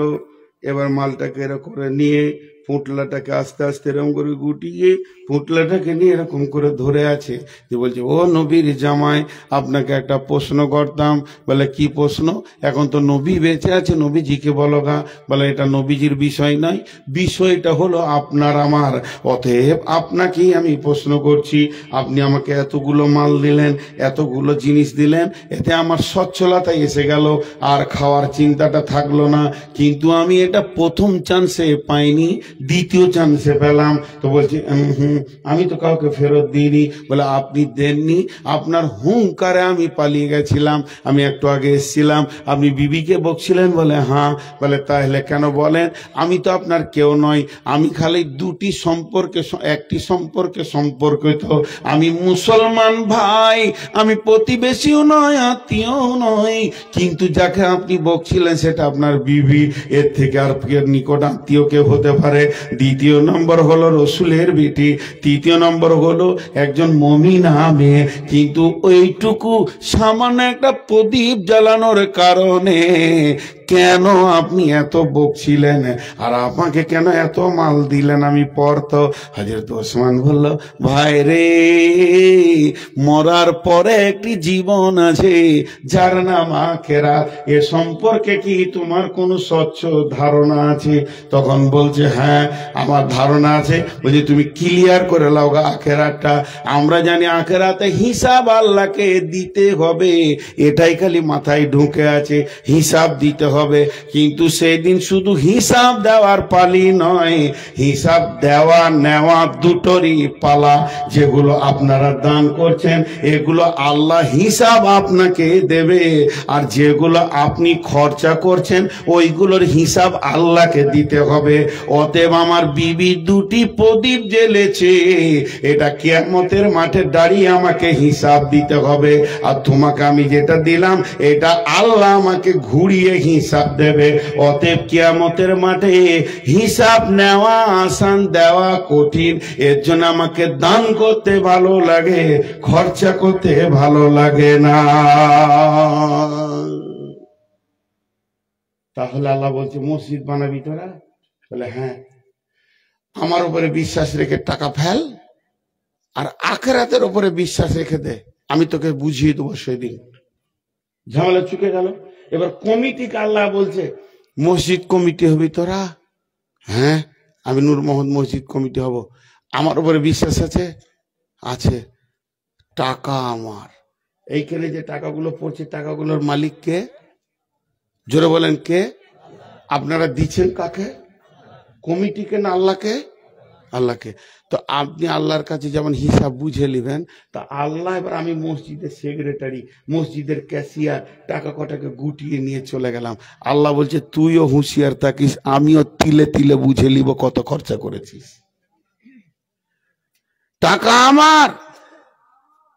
আমি কিয়ামতের মাঠে মসজিদের সেক্রেটারিকে দাঁড় করিয়ে বলবো ভিত থেকে শেষ পর্যন্ত তুমি জুমাতে বলেছো, কত লিখেছো, সব বাদ, আমাকে ভাউচার বুঝিয়ে দাও। যদি তুমি আখেরাতে বুঝাতে পারো তাহলে মসজিদের দায়িত্ব নাও।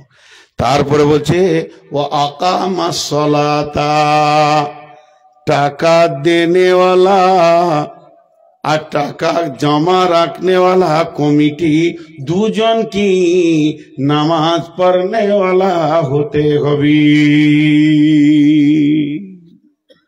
বেনামাজি আছে না নাই? বেনামাজি আছে না নাই? জি। তো দুজন কি হতে হবে? নামাজি। এটা কেন? একটা উদাহরণ দিব, উদাহরণটা ধ্যান দিয়ে শোনেন। আপনাদের এই কালিয়াচকে বা এলাকায় কোনোদিন দেখেছেন দুটো বাঁশকে এমনি করে বেঁধে দেওয়ার পর সেই তার উপরে দড়ি দিয়ে ছোট ছোট বাচ্চাগুলো হাঁটাহাঁটি করে? দেখেছেন? দেখছেন। তো ওই খেলা চলছে, আর ইনি ওই খেলা দাঁড়িয়ে দাঁড়িয়ে দেখতে দেখতে ফট করে 50 টাকা দিয়ে দিয়েছে। আমি বললাম টাকা দিলেন কেন? বলছে খুব ভালো, খেলাটা খুব ভালো লাগলো। আচ্ছা ভালো তো? বলছে হ্যাঁ ভালো। আমি 3 বার জিজ্ঞেস করছি ভালো তো? আমার ভাই বলছে হ্যাঁ ভালো। তখন আমি হাতটা ধরেছি, চলেন উঠেন, ভালো তো আপনি চাপেন, ট্যাঙ্ক ভেঙে যাবে, ভালো কাজে ভাঙে। তখন পালাইছে। আচ্ছা ওখানে যতজন লোক দেখছিল তাদের জন্য এটা কি ছিল? খেলা। তাদের জন্য কি ছিল? খেলা। আর যে হাঁটছিল তার জন্য কি ছিল? কাজ। সে কাজ করছে, তার ইনকাম হচ্ছে, কি আছে না? তাহলে কিছু লোক আছে, তোরা নামাজ পড়ে লেগা টাকা দিয়ে দিব, সিমেন্ট দিয়ে দিব, ছাদের রড দিয়ে দিব 20 কুইন্টাল, তো নামাজ তোরা পড়গা। ওর হাত ধরেন, চল মসজিদ না যাব না, তার মানে ও ইসলামকে নামাজকে খেল তামাশা মনে করে নিয়েছে। ওর ভিতরে নামাজের মহব্বত নাই, হৃদয়ে মহব্বত নাই। মসজিদ কমিটি হবে, মসজিদ বানাবে, বসে বসে লেকচার মারবে, জানলাটা স্টিল দেওয়া যাবে না, কাঠের দিতে হবে, না হলে ভালো লাগবে না। এদিকে লেকচার শুনে মনে হবে আল্লাহর 1 নম্বরে গোলাম, আর আজান হলেই শয়তানের সাথে সাথে সে পালাতে শুরু করবে। আল্লাহ বলছে তোর মতো বেঈমান বেনামাজি মসজিদ কমিটি হোস না। যদি জোর করে ক্ষমতা দখল নিয়ে দুর্বলদেরকে লাত মেরে যদি তুমি কমিটি হয়ে থাকো, তাহলে একটা রাস্তা আছে তোমার, 2খানা রাস্তা আছে। 1 নম্বরে রিজাইন দিয়ে তুমি বেঈমান আছো, বেঈমান থাকো গা, ইম্মা শাকিরা ওয়া ইম্মা কাফুরা। আর না হয় তুমি তওবা করে নামাজি হয়ে যাও, রিজাইন দিতে হবে না, তুমি কমিটি থেকে যাও, হয় নামাজি হয়ে যাও, আর না হয় বেঈমানদের দলে ঢুকে পড়োগা। আর যদি জবরদস্তি নামাজিও হবে না, কমিটিও ছাড়বে না, তাহলে তুমি তৈরি হয়ে যাও। খাসি খালানো দেখেছো কি?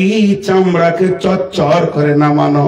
সূরা আল ইমরানে আছে, তোর মতো মাস্তানের ট্যাংটা জাহান্নামে উপর দিয়ে দিয়ে চচ্চর চচ্চর করে চামড়াকে খালিয়ে দেব, প্রতিনিয়তে তোর চামড়া খালানো যাবি। কথা বুঝাতে পারলাম? আপনারা একবার হ্যাঁ না বলেন। তাহলে মসজিদ কমিটি কে হবে? যার আল্লাহর উপরে বিশ্বাস আছে, আখেরাতে ভয় আছে, নামাজ পড়বে। 3টে। 4 নম্বর ওয়াতা যাকাত, যাকাত দেনা আল্লাহ, যাদের যাকাত দেওয়ার টাকা আছে। একটা উদাহরণ দিব, চুট করে বুঝে নেবেন। আমার একটা নাতনি দিয়েছে আল্লাহ, বেটির বেটি হয়েছে, কোলে নিয়েছি, মুতে দিল, লুঙ্গিটা খুলে রাখলাম, কারণ এখনই জালসায় বেরিয়ে যাব, 4টা লুঙ্গি নিয়ে বেরিয়ে যাই সব সময়। আবার কোলে নিয়েছি আদর করে যে চলে যাব 1 মাস, আবার দিল মুতে। তাহলে কয়টা লুঙ্গি মুতলেও তো গোটা গুটি ভিজছে না, ছিটা ফিটা লাগছে। তা আবার ওই লুঙ্গি 2টা ভাঁজ করে রেখে দিলাম। এবার আমি নিয়ত করেছি এখন ভিজাবো না, কারণ এখন গাড়িতে উঠবো। ওই দুটো লুঙ্গিকে ভালো করে ডবল করে ক্যারি দিয়ে ভরে ওকে ব্যাগে ভরে নিব, যাবো তো ঝনঝনিয়ার পাশে, ওখানে গিয়ে জলসা করে সকালবেলায় ধুয়ে টেবিল রোদে দিয়ে দিব। আর বাকি ভালো লুঙ্গিগুলো থাক, ভালো লুঙ্গিগুলো টেবিলে রেখেছি, আর ওই দুটাকে আরেক জায়গায় রেখেছি। আমার বিবি 4টাকে ধরে একটা কেড়িতে ভরে দিয়েছে। এবার বলেন কোনটা পরে নামাজ পড়বো? মনের আর কোনো শান্তি থাকবে? বলেন 4টাকেই ডুবাইতে মন যাবে তখন সাহায্য দিয়ে, যে কি করেছে হুঁশ নাই। যারা জাকাত দেয় না তাদের মাল হলো ওই রকম গোলমেলে মাল। সুদারু বেঈমান জুয়ারি মাতালদের মাল হলো পেশাব লাগা মালের মতো গোলমাল মাল।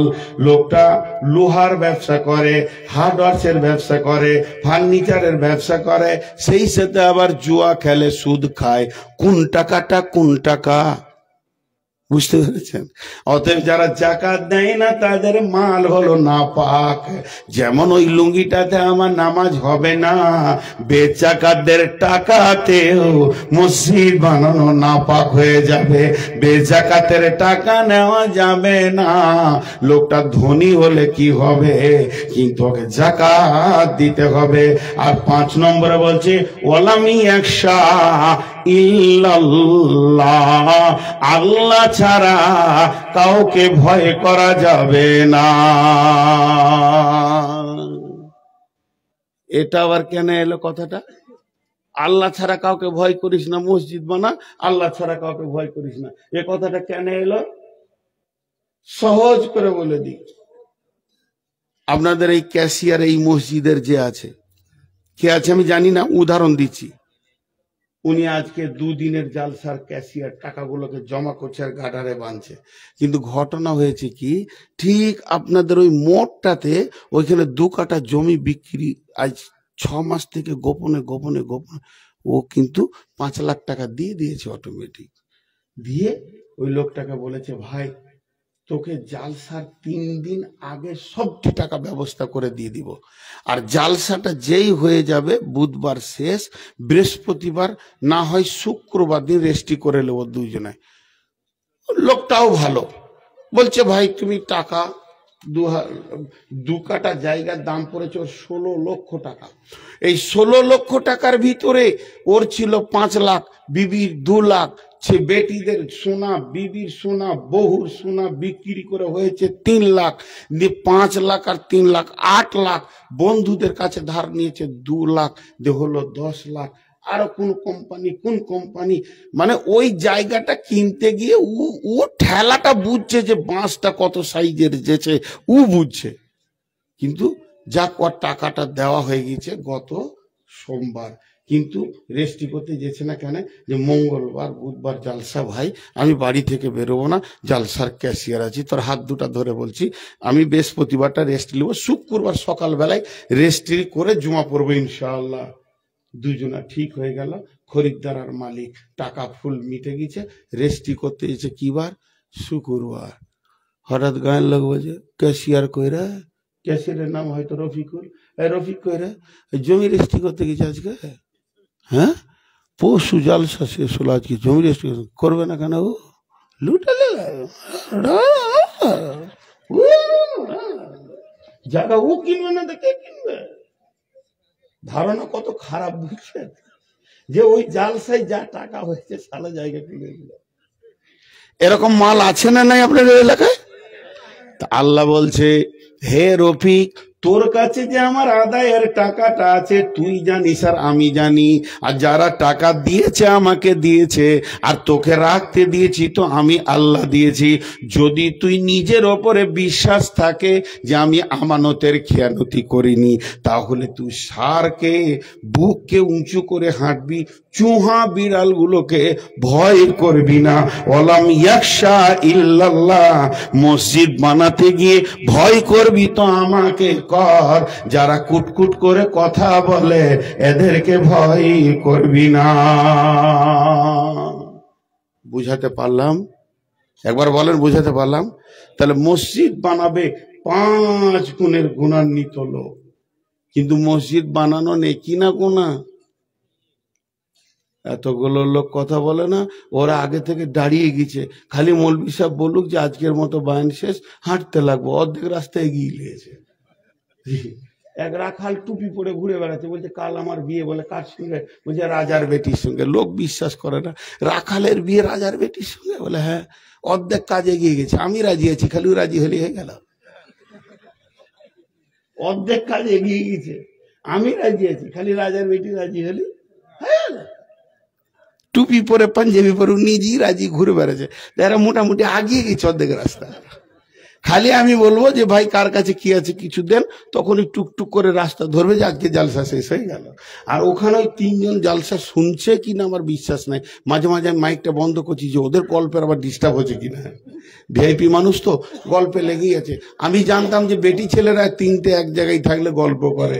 রাজা বলেছে যে কেউ যদি আমাকে নতুন কথা শোনাস তা 10 লাখ টাকা দেবো। বলছে তাল গাছে আম হয়েছিল, বলে হতেই পারে, আল্লাহর কুদরত। বিশ্বাস করছে না, বলছে হুজুর একজন আলু চাষ করেছে তো গম হয়ে গেছে। বলছে হতেই পারে, আল্লাহর কুদরত। একজন এসে বলছে হুজুর 3টে বেটি ছেলে এক জায়গায়, 2টো বেটি ছেলে দাঁড়িয়ে ছিল, অথচ চুপ করে বায়ান শুনছিল। বলছে আল্লাহর কসম কোনোদিন হবে না, তুই মিথ্যা বলছিস। 2টো বেটি ছেলে এক জায়গায় চুপ থাকবে? এটা হতেই পারে না, এটা পসিবলই নেই। তুই আজকে দেখলাম 3টে বেটা ছেলেরা গল্পে যে মেতে আছে, ওদেরকে কে বলবে যে 2টো কথা শুনো? কিন্তু আমরা তো রাখাল মানুষ, আমাদের বুদ্ধি কম, আমাদের কথা কি আর ভিআইপি মানুষে শোনে? তো শুধুমাত্র আর একটা আয়াত আপনাদের সামনে দিব, মসজিদ বানানো কাবিরা গুনাহ। মসজিদ বানানো গুনাহ।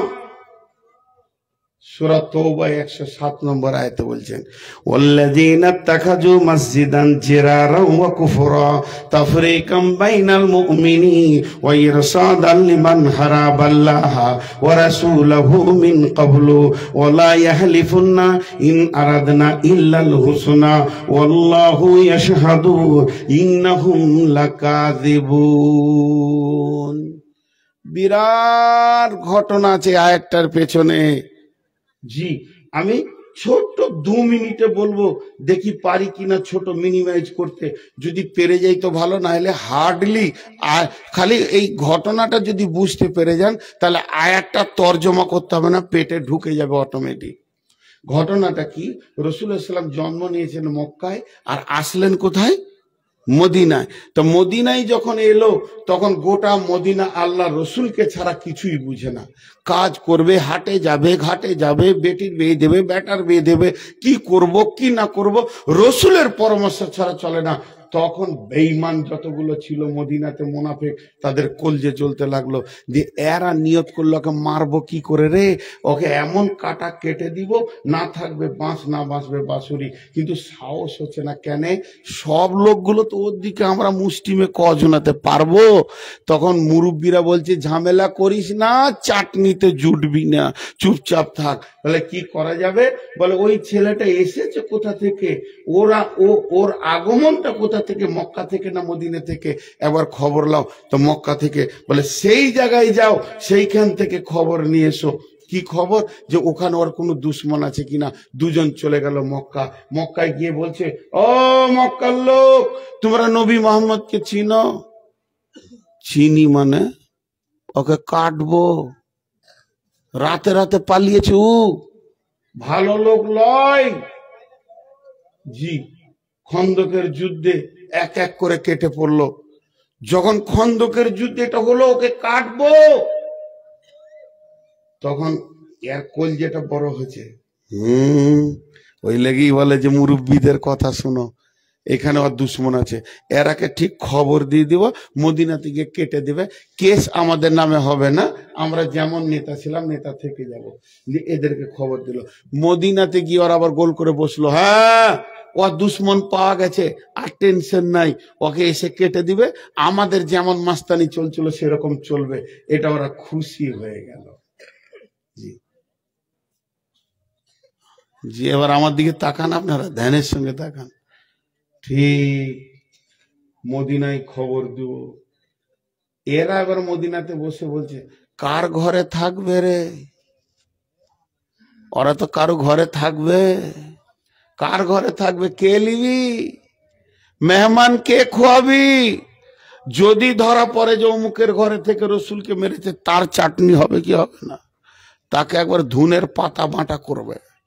তো কেউ তো ঘরে গোচ্ছে না, তখন বলছে এক কাজ কর, নবী মোহাম্মদ মসজিদ বানানোটা ভালোবাসে, তা আমাদের পাড়াতে একটা টোলাতে মসজিদ করে নি, ধর একটা মসজিদ বানিয়ে নিলে, আজান দিতে শুরু করছে, বলছে আজান দিস না, এখনো নবী মোহাম্মদ বেঁচে আছে, তোদের মসজিদে কেউ মুততেও আসবে না, ওকে দিয়ে উদ্বোধন কর।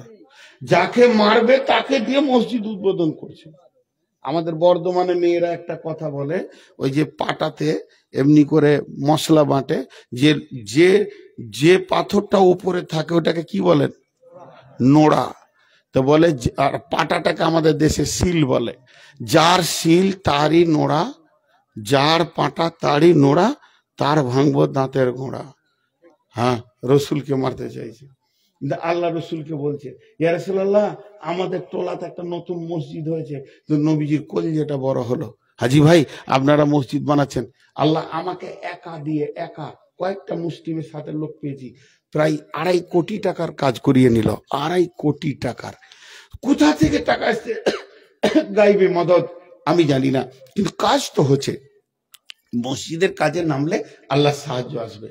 তো এই যে বললাম একটা বড় মসজিদ হয়েছে, তা আপনারা শুনে খুশি হলেন কি না? যদি বলি যে আমেরিকাতে একটা বিরাট মসজিদ হয়েছে, তো মনটা খুশি হবে কি হবে না? এটা তো মুমিনের। নবীজিকে এসে বললেন, ইয়া রাসূলুল্লাহ, আমাদের টোলাতে আমরা একটা মসজিদ করেছি। নবীজির দিলটা বড় হয়ে গেল, বাহ বাহ বাহ বাহ বাহ বাহ, মাত্র কদিনে তোমরা মুসলমান?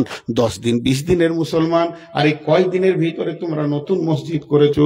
কিন্তু আসলে ওরা মুসলমান নয়, আসলে ওরা মুনাফেক ছিল, কিন্তু নবীজি বুঝতে পারেনি যেগুলো মুনাফেক, নবীজির জানের দুশ্মন।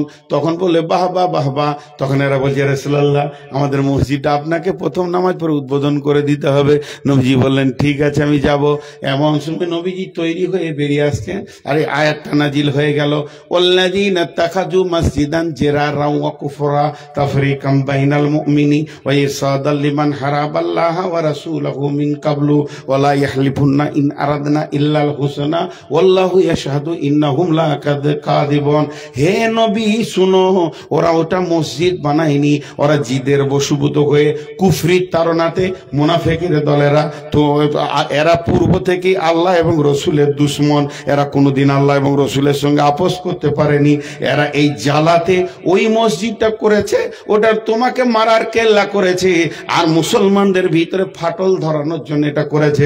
একটা জামাতকে 5টা জামাত বানাবে, ঝগড়া মারামারি লাগার জন্য মসজিদটা করেছে। এই মসজিদটা যদি ওদেরকে জিজ্ঞেস করো কেন করেছো, ওরা কসম করবে আর বলবে যে আমরা এটা নেকির জন্য করেছি। আমি স্বয়ং আল্লাহ বলছি, ওরা মিথ্যুক, ওরা মিথ্যুক, ওরা মিথ্যুক। লা তাকুম ফিহি আবাদা, খবরদার ওই জায়গায় তুমি হে আমার নবী পা দিও না। ওই মসজিদে পা দেওয়া গুনাহ। ঝগড়া করে নতুন মসজিদ হয় কি হয় না? একটা মায়ের পেটে 4টা ভাই। কটা মায়ের পেটে? একটা। আর একই বোঁটা চষে মানুষ হলো 4 ভাই, আর 4টা বউ যখন এলো, আব্বা একটা দরজা বানিয়েছিল ঘরে, এবার কটা দরজা হবে? 4টা।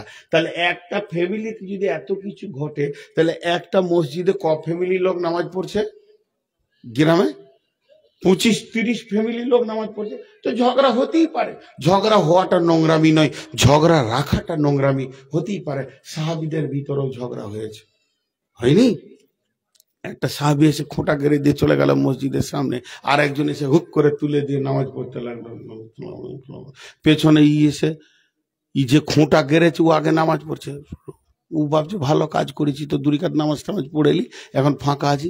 আর একজন দেখছে আমার এখন কাজ নাই, নামাজ পড়তে যাই, 2 রাকাত মসজিদে নামাজ পড়েলি, ফাঁকা আছি। ও দেখছে খোঁটাকে গার লেলে হুক করে তুলে ছুঁড়ে ফেলে দিয়ে ও নামাজ ধরেছে। কিন্তু যখন মসজিদ ঢুকছে তখন বলছে যত মাথা মোটার বাস এই মদিনাতেই, যেখানে সেখানে খোঁটা গাড়ায়। ও নামাজে শুনে নিয়েছে খোঁটা কেন, বললে ও সালাম ফিরে বলছে খোঁটাটা দেখে আসি গা, তা দেখছে খোঁটা নাই, ফুটা আছে।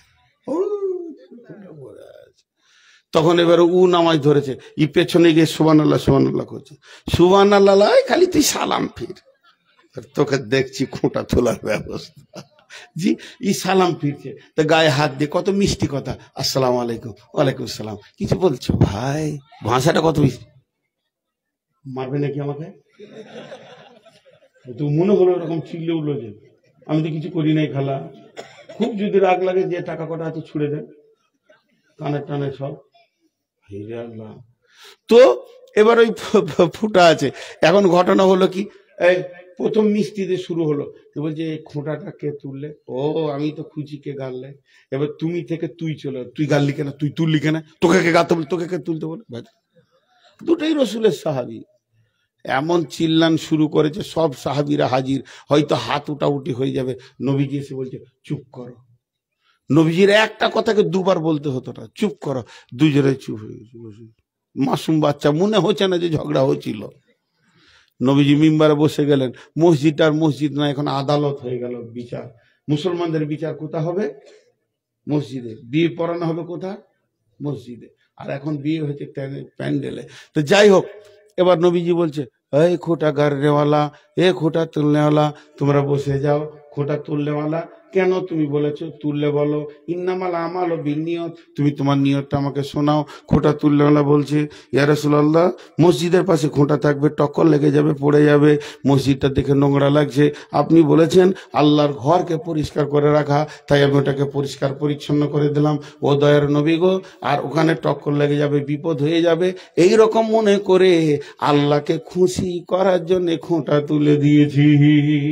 এবার বলেন ঠিক করেছে না ভুল করেছে? ঠিক করেছে। এবার বলে তুমি বসো। এ খোঁটা গাড়নেওয়ালা, তোমার কি বিগার নিয়েছিল যে মসজিদের মেন গেটের পাশাপাশি খোঁটা গেড়ে দিলে কেন? ওইটা মসজিদে, এইখানে খোঁটা গেড়ে দিয়েছে এই পিলারটার কাছে, তুমি কেন খোঁটা গাড়তে গেলে বলো?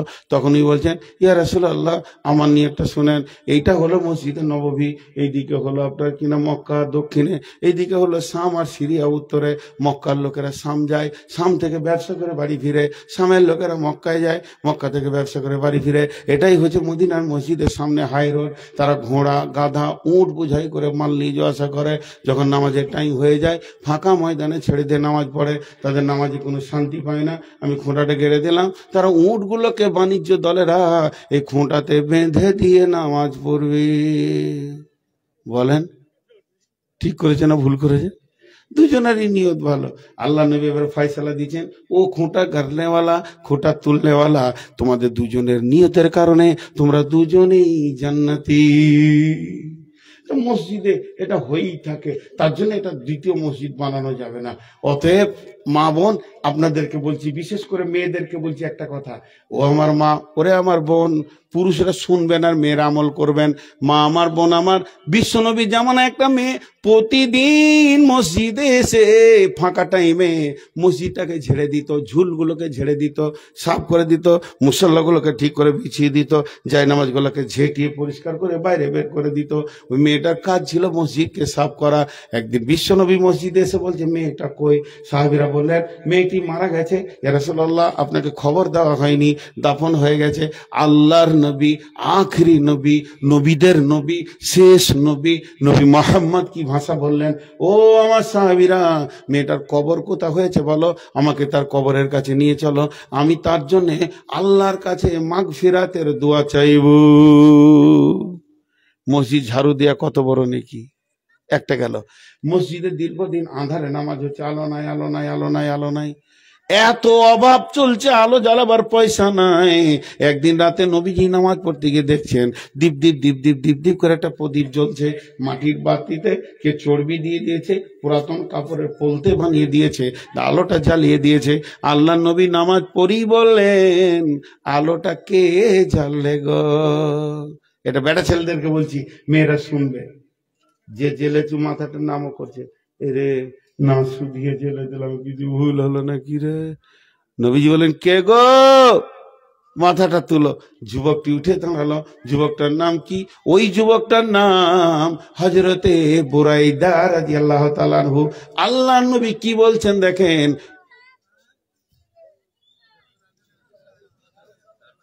ওদের কাজটা হয়ে যাক, ওকে ধুমকে তাড়ান, দোকান থেকে থাপড়ে তাড়বার কেউ যদি আছে তো তাড়েন।